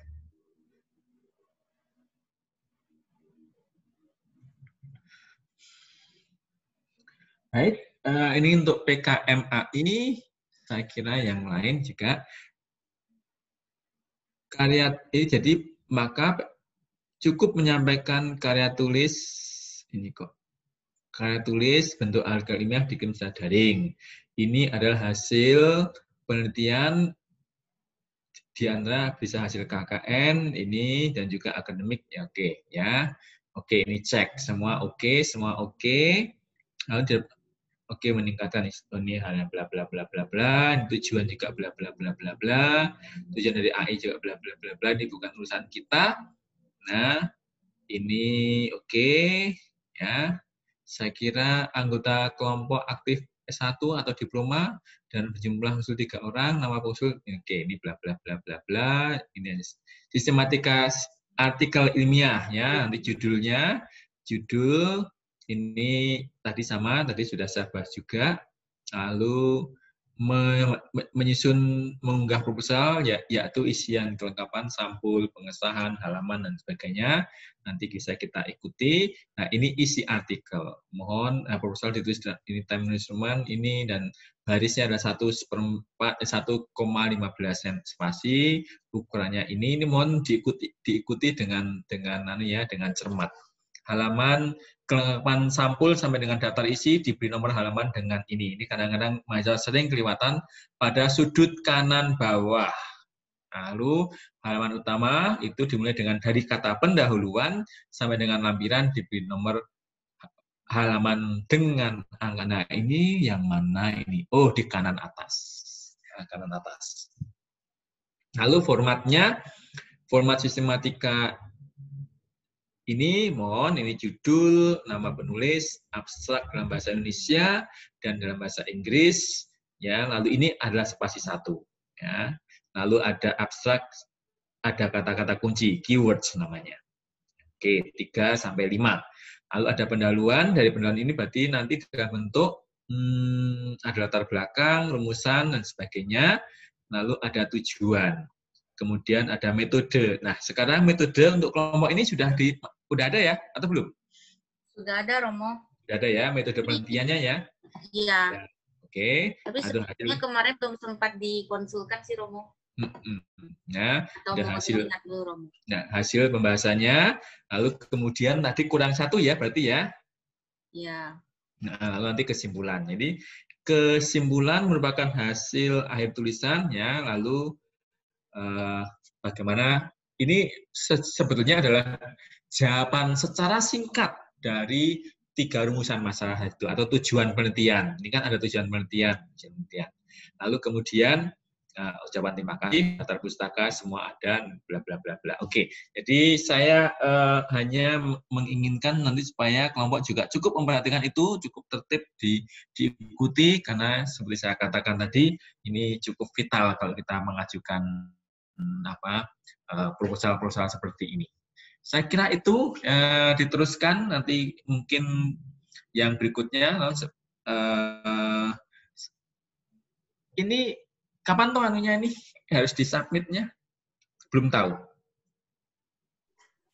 Tadi sudah tanya ke Bu Maria, Romo, katanya belum ada informasi gitu. Ya, biasanya memang mendadak sih. Iya. Ya, seperti itu selalu begitu. Ya, selalu begitu kita nunggu-nunggu, tapi sambil kita nunggu kita harusnya sudah siap. Jadi begitu, oke, sekarang lalu kita semua udah tinggal unggah. Ya, baik, silakan yang lain kalau masih ada. Terima kasih Romo. Sama-sama diteruskan ya. Ya Romo. Nanti terus Penta ini belum ngomong ini. Gimana? Saya panitia Romo. Oh, panitia nih. Oke, GG ya. Mari. Gimana emang masih ada kelompoknya? Sudah Romo, sudah semua. Oh, cukup toh, sudah semua toh. Oke. Iya, Romo. Ya. Saya kira tadi yang saya katakan adalah tadi ada yang bilang tadi itu tadi ada satu anggota yang menghilang. Itu gimana kira-kira ya? Cecilia atau Antonius atau Emma, solusinya bagaimana itu? Teman yang hilang tadi itu. Itu anggota kelompoknya tadi udah cerita ke saya, Romo, kalau itu yang hilang itu dia memang WA-nya on gitu, tapi chat dari teman kelompoknya tidak direspon sama dia. Nanti coba saya aja yang hubungi anaknya, soalnya dia itu angkatan 18, mungkin yang 19 ini agak malu gitu mau ngomong sama dia. Angkatan 18. Oh ya, udah oke. Ya, silakan saya udah Cecilia akan menghandle ya. Oke, terima kasih itu. Oke. Baik, saya silakan kembali kepada panitia ya. Sudah selesai kan dengan saya? Nah, tapi saya akan tetap hadir di sini. Silakan. Saya akan tetap ada di sini. Baik, Romo. Sama-sama. Yuk, Pak.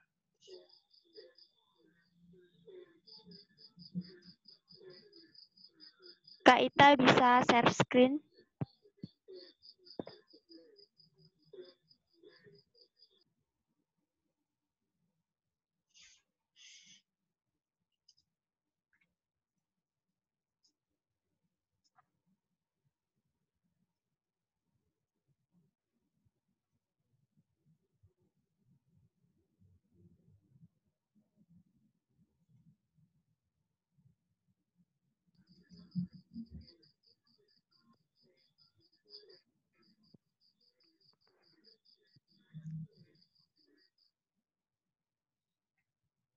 Bahas bab 4 yaitu sistem penulisannya tadi sudah dijelaskan oleh Romo.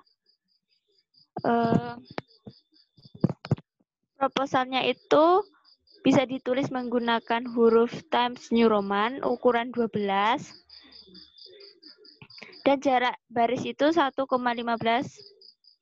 dan ukuran kertas A4. Marginnya kiri 4 cm, kanan, atas, dan bawah juga 3 cm. Halaman sampul sampai dengan daftar isi diberi nomor halaman yang hurufnya itu Romawi.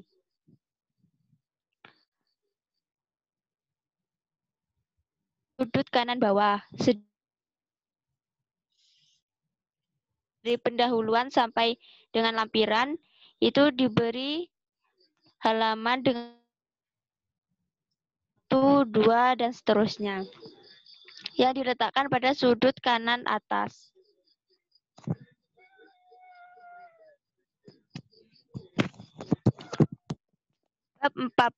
Bab 4 biaya dan jadwal kegiatan. Anggaran biaya. Rekomendasi untuk pengalokasian dan penggunaan dana 80% untuk kebutuhan operasional dan 20% untuk kebutuhan administrasi. Biaya perjalanan dilakukan seefisien dan seminimal mungkin. Biaya perjalanan yang berbasis aktivitas lapangan disusun seefisien dan seoptimal mungkin mengacu kepada peraturan Menteri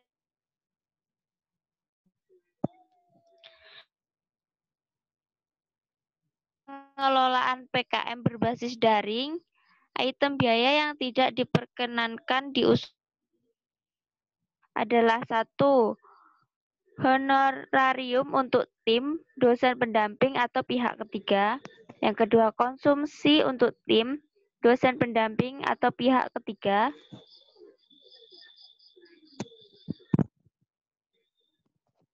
Lanjut, Kak.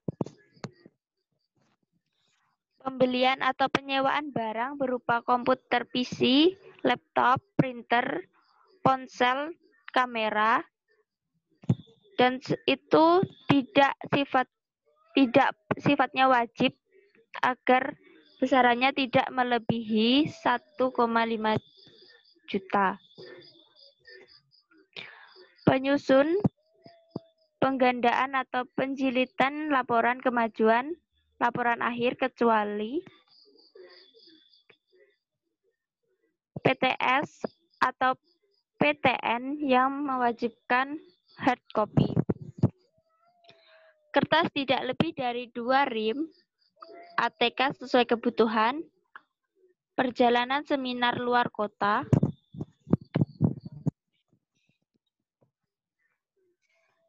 rekapitulasi rencana anggaran, biaya disusun. Maaf, ini sepertinya WS.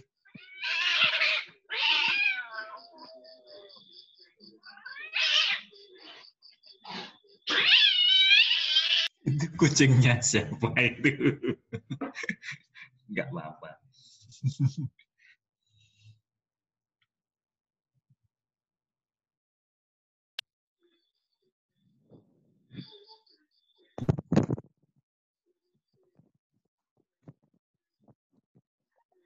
Rencana anggaran biaya disusun sesuai dengan kebutuhan dan disusun mengikuti format pada tabel berikut seperti di bawah ini.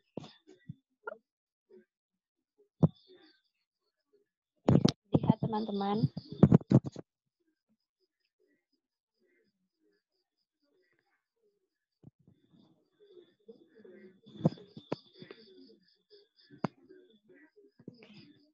Lanjut, Kak.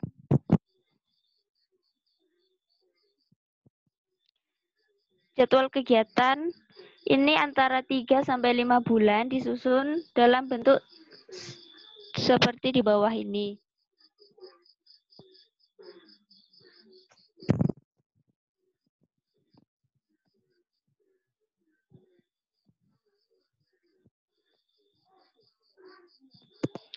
Daftar pustaka. Daftar pustaka disusun berdasarkan sistem nama dan tahun dengan urutan abjad nama pengarang, tahun, judul tulisan, dan sumber dengan jarak 1 spasi.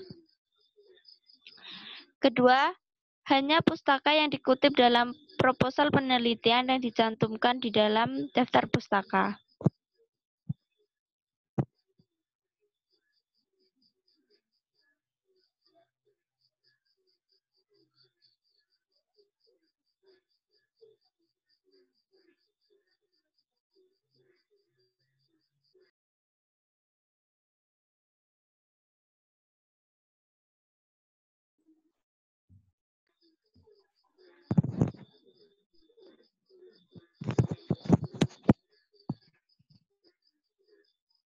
apakah terlihat PPT-nya?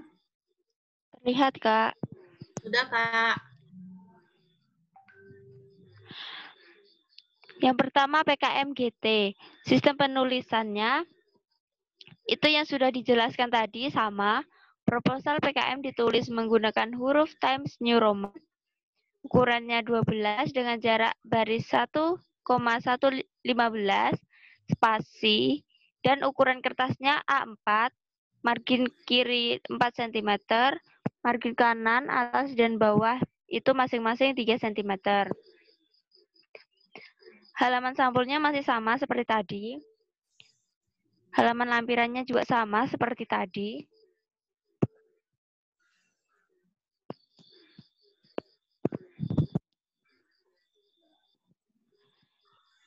Ini teman-teman bisa melihatnya.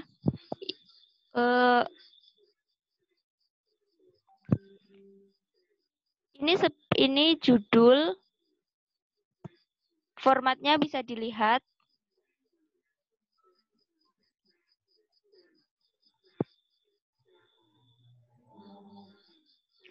Itu judulnya maksimal itu 20 kata.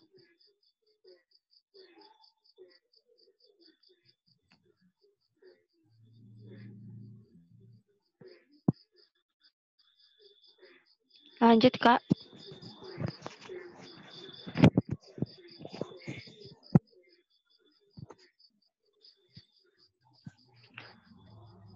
Pengesahan PKM gagasan tertulis itu judul kegiatannya. 2 itu bidang kegiatannya.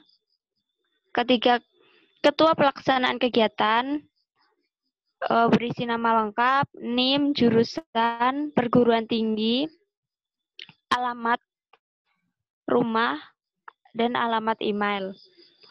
Anggota pelaksanaan kegiatannya atau penulisnya, dosen pembimbing, dibesertakan nama, gelar,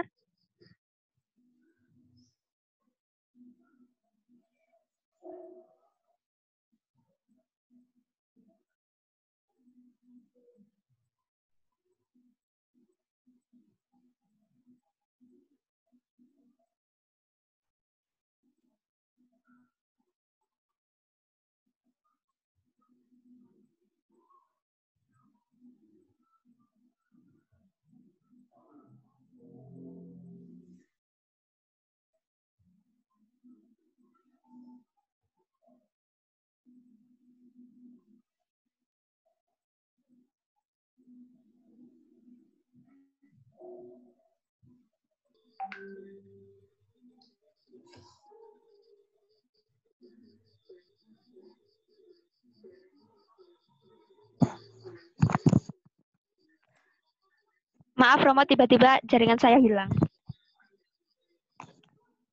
Silahkan. Lanjut tadi sampai dosen pembimbing, itu dibesertakan nama lengkap dan gelarnya. Yang kedua itu NIDN atau NIDK. Yang selanjutnya alamat rumah atau nomor teleponnya.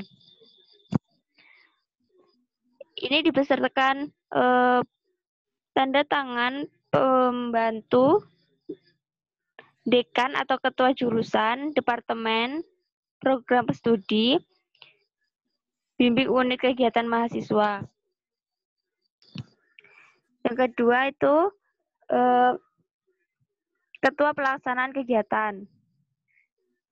Dibesertakan cap, teman-teman bisa melihatnya di sini.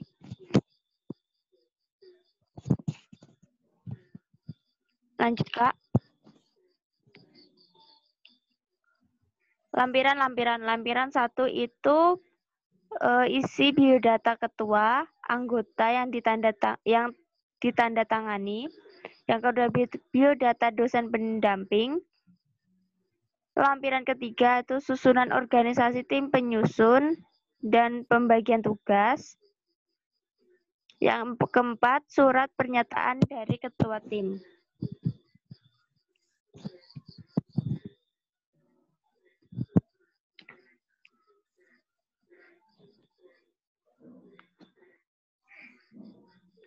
Teman-teman juga bisa melihat identitas diri, ada nama, jenis kelamin, program studi, NIM, tempat dan tanggal lahir, alamat email, dan seterusnya. Teman-teman bisa melihatnya.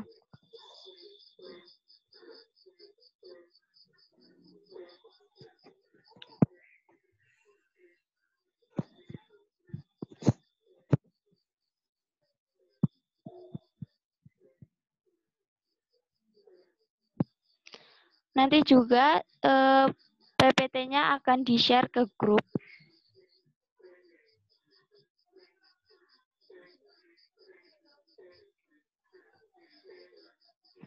Lanjut ke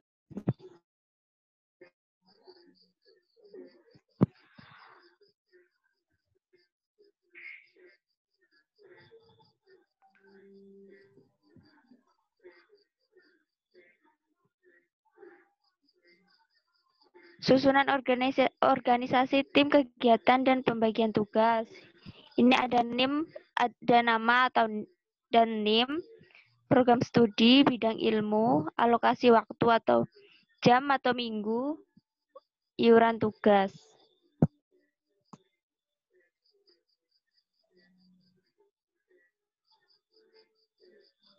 Lanjut.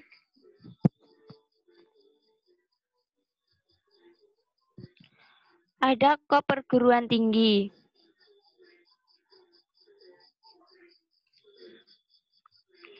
Surat pernyataan ketua penelitian atau pelaksanaan yang bertanda tangan di bawah ini tuh ketuanya ada nama, NIM, program studi, fakultas.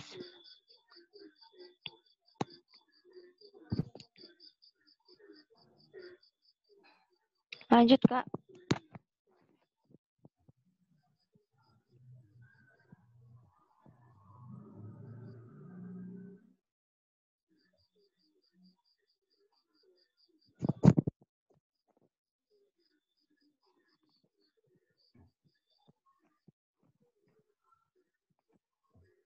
Selanjutnya PKMAI.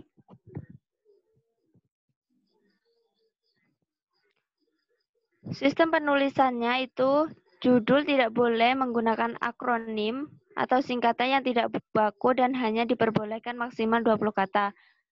Tadi sudah dijelaskan oleh Romo dan saya juga tadi udah membahasnya. Kalian juga bisa melihat ini di pedoman PKM 2020. Lanjut, Kak.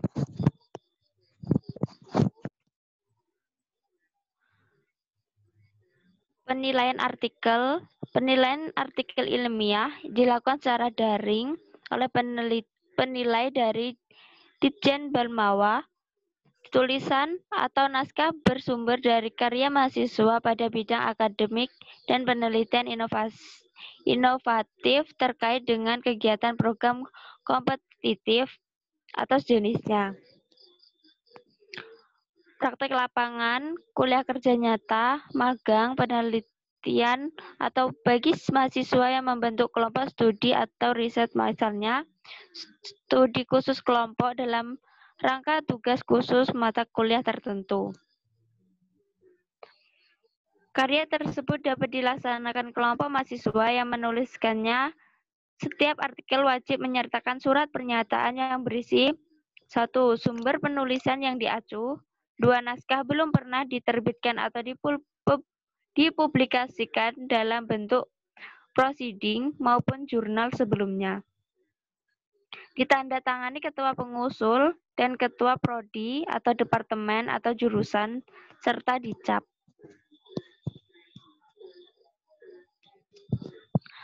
Lampiran 1, biodata ketua dan anggota yang ditandatangani. Ya, lampiran 2, biodata dosen pendamping. Lampiran ketiga, susunan organisasi tim penyusun dan bagian tugas. Yang keempat, surat pernyataan ketua tim. Lampiran kelima, surat pernyataan sumber tulisan.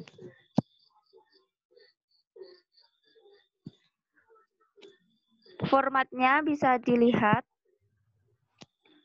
Ada jenis kegiatan dan bulannya,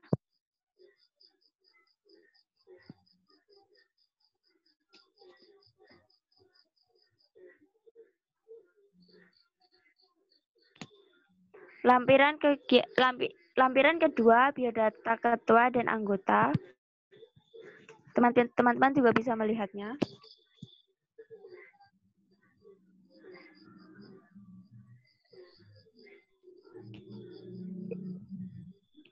Yang ketiga, biodata dosen pendamping.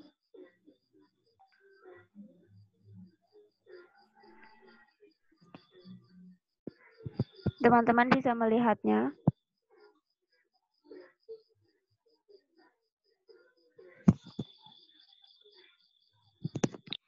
Semua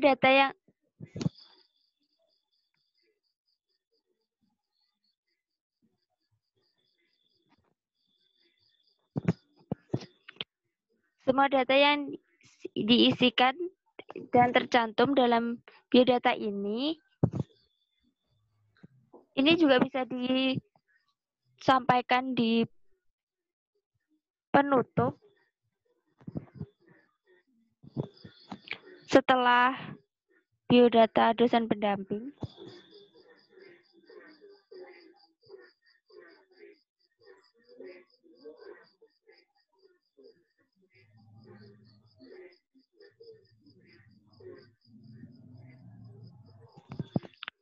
Susunan organisasi, tim, kegiatan, dan pembagian tugas sama seperti PKM sebelumnya, PKMP.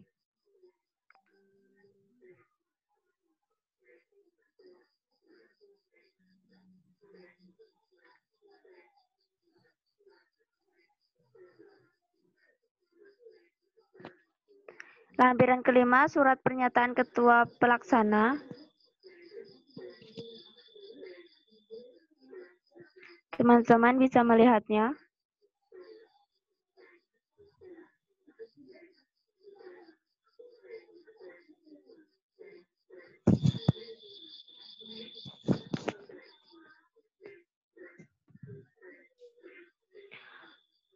Lampiran keenam, pernyataan sumber tulisan. Surat pernyataan sumber tulisan PKM AI ini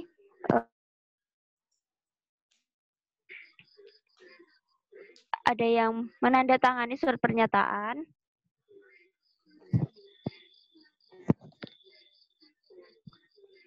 lalu menyatakan bahwa PKM AI ini ditulis bersama anggota dan benar dari kegiatan yang telah dilakukan. Teman-teman juga bisa melihatnya.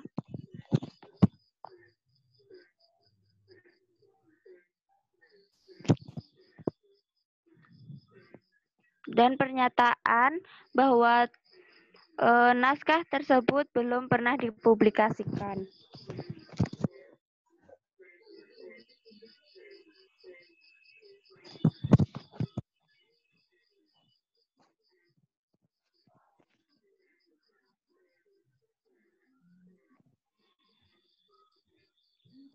Lampiran ke-7, format penyusunan rujukan dan daftar pustaka. Penulisan daftar pustaka menggunakan sistem Harvard. Sistem Harvard menggunakan nama penulis dan tahun publikasi dengan urutan pemunculan berdasarkan nama penulis serta secara alfabetis. Penulisan publikasi dari penulisan yang sama dan dalam tahun yang sama ditulis dengan cara menambahkan huruf A, B, atau C, dan seterusnya.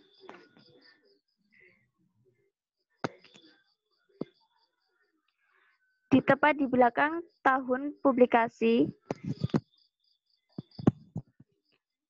baik penulisan dalam daftar pustaka maupun citasi dalam naskah tulisan. Alamat internet ditulis menggunakan huruf italik. Terdapat banyak varian dari sistem Harvard yang digunakan dalam berbagai jurnal di dunia.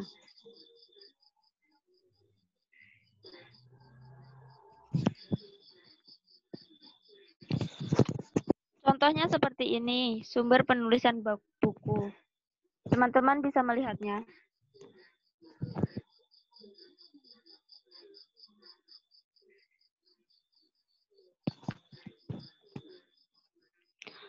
Formulir penelitian artikel.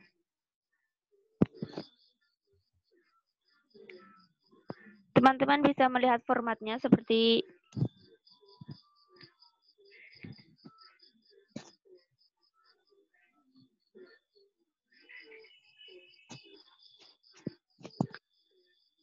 lanjut, Kak.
Sekian presentasi WS workshop 4-nya.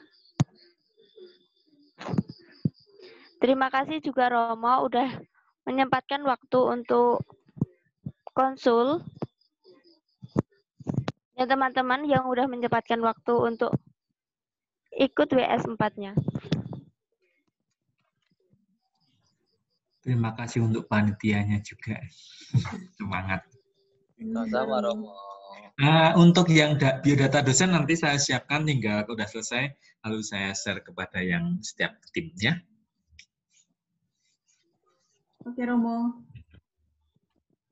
Untuk teman-teman, kalau misalnya tadi yang format lampirannya ada yang belum bisa dipahami, nanti bisa dilihat di pedoman yang sudah dikasih sama panitia. Sama nanti juga PPT-nya akan di-share ke grup ketua kelompok. Dan kalau misalnya tadi ada lupa nutulensi saran-saran dari Romo, nanti kelompok bisa nonton videonya juga di YouTube. Nanti akan dikabari kalau udah di-upload ke YouTube videonya. Baik, Kak. Mau nambahin sedikit buat teman-teman peserta yang mungkin sudah bekerja kelompok mengerjakan kegiatan PKM-nya. Mungkin nanti filenya tidak hanya dipegang oleh perorangan aja, tetapi ketika mungkin sudah menyelesaikan suatu bab ini atau bab 1 atau bab 2, bab selanjutnya itu mungkin nanti bisa disebar ke seluruh kelompok. Jadi setiap peserta mungkin nanti bisa mempunyai file. Jadi ketika nanti ada anggota yang tidak bisa hadir, jadi yang kelompok peserta lainnya bisa mempunyai filenya gitu, sehingga nanti bisa mempresentasikannya walaupun tidak ada salah satu pesertanya tersebut gitu. Makasih. Makasih Pen sarannya. Sama.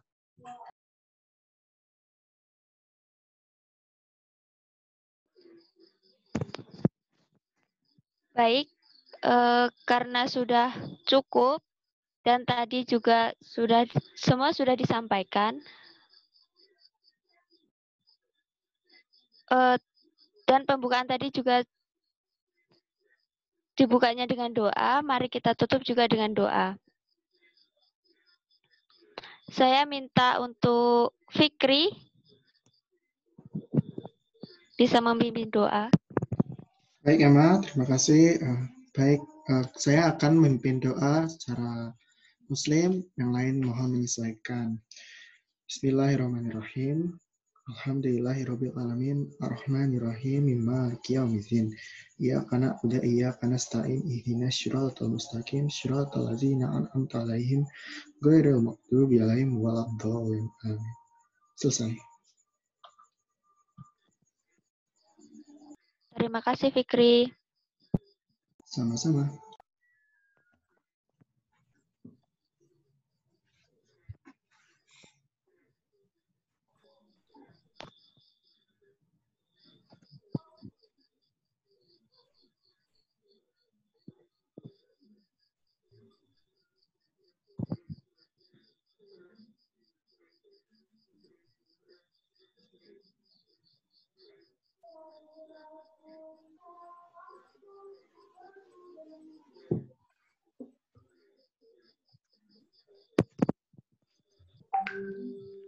Oke teman-teman dan juga Romo, karena kita sudah sampai di akhir acara, terima kasih kepada Romo dan juga teman-teman semua sudah meluangkan waktu mengikuti WS 4.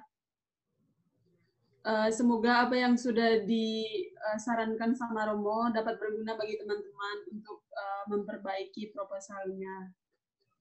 Untuk teman-teman walaupun tetap daring, tetap semangat ya buat itunya PKM-nya. Karena semangat kita jangan karena pandemi ini bisa terhalang begitu saja. Kita sebagai generasi penerus itu tetap produktif walaupun kondisi sekarang sangat-sangat mengganggu sekali dengan aktivitas kita. Sekian dari kami panitia. Terima kasih untuk waktu dan kesempatannya. Terima kasih Cecilia, Antonius, Emma, dan yang lain-lain ya. Sama-sama Romo. Terima kasih Kak. Saya live dulu ya. Udah selesai kan? Ya Romo, sudah bisa live. Ya. Saya yang live. Oke.